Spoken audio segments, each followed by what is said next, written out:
A reading from the Gospel of Matthew. Jesus said, "The kingdom of heaven is like treasure hidden in a field, which someone found and hid, and then in his joy he goes and sells all that he has and buys that field. Again, the kingdom of heaven is like a merchant in search of fine pearls. On finding one pearl of great value, he went and sold all that he had and bought it."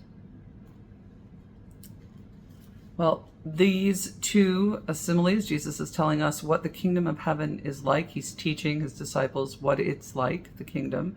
And he spends a lot of his time and a lot of effort giving us many images by which we might apprehend or grasp the meaning of the kingdom of heaven, what it's like. And these two sound very similar, don't they? One about a treasure in a field, and a person goes and sells all that they have to acquire that field. Another about a pearl merchant who is inspired to go out and sell all that he has for that pearl of great price, as we called it in my earlier life. But they're actually very different. And I'm just going to read that first simile one more time. The kingdom of heaven is like treasure hidden in a field, which someone found and hid, and then in his joy, he goes and sells all that he has and buys that field. When you actually take time with that, and this is again in the Matthew chapter 13, if you want to look at it more carefully, but there's something else going on in that little simile that is probably worth a deeper dive or for us to puzzle through. But both of these, it's enough to say for today that both of these give us a picture that when we are engaged with the kingdom of heaven, a person doesn't do the rational thing necessarily. That phrase, all in, it seems to be something that inspires us to go after something, to invest, to acquire, to want to give everything we have so that we can have this one thing of great value, whether it's the pearl or the field with the treasure in it. It's not usually how we go about our day-to-day life, is it? I don't know about you, but there are very few things for which I would give everything I have.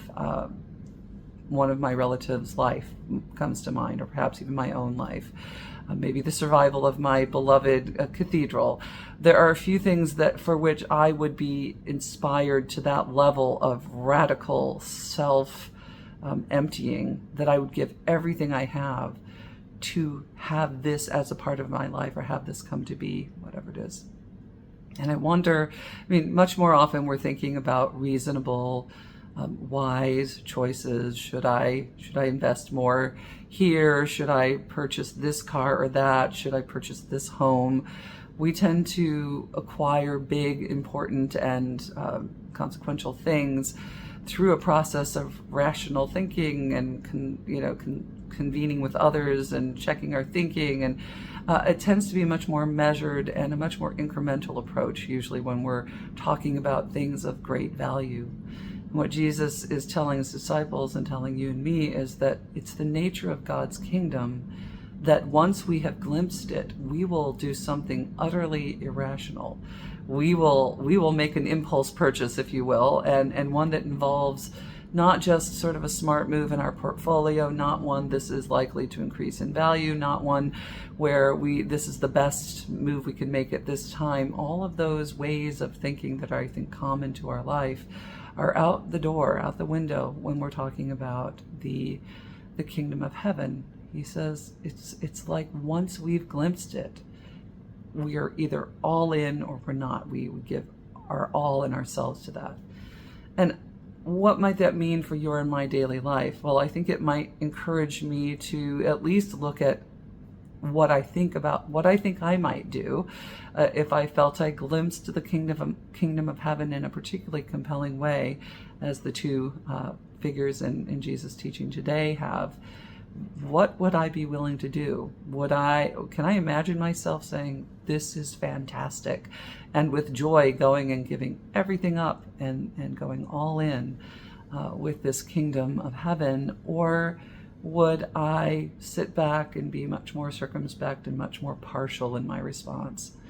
Jesus is telling us that when our imagination and when our lives, our hearts are captured by God, captured by that kingdom vision, that we should prepare ourselves for an irrational outpouring of joy, an irrational outpouring of investment of ourselves and everything we have and are. And prepare that once we glimpse that, we might find ourselves saying, I'm all in.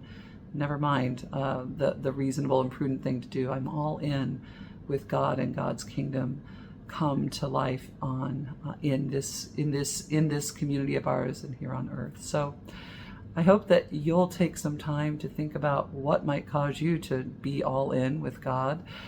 If there are things that are impediments that stand in your way, or just to give it a good think and let God be with you in that wondering.